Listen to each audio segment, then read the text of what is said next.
คำแพงสาวดอนแดงคุณเคยเห็นหน้าวันอายห่างลา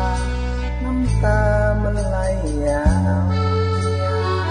ที่เพื่อคำของใจมองคิดทอดน้องสาวบ่อยากจะไกลเดียวอยากอยู่น้ำเจ้าไปนาน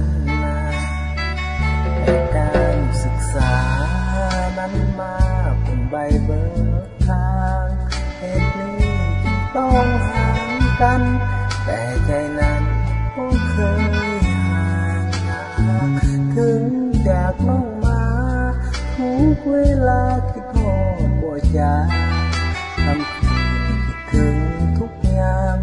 ใจคนค้างคิดทอดบ่หายถึงกายเสียแต่ใจหวนเหน้องหัวใจอ้ายนี่เศร้ามอง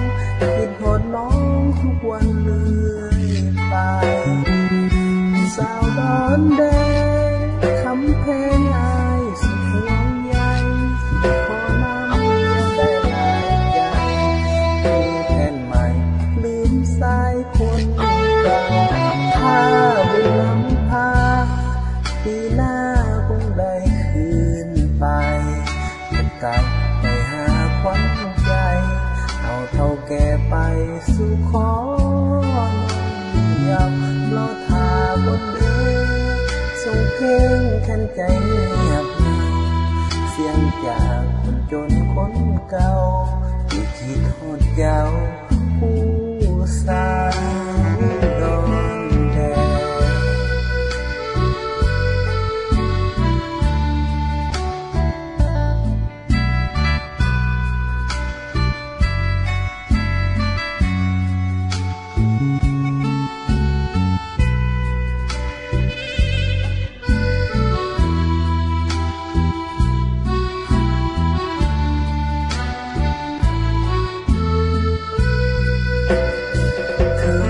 กายุเซ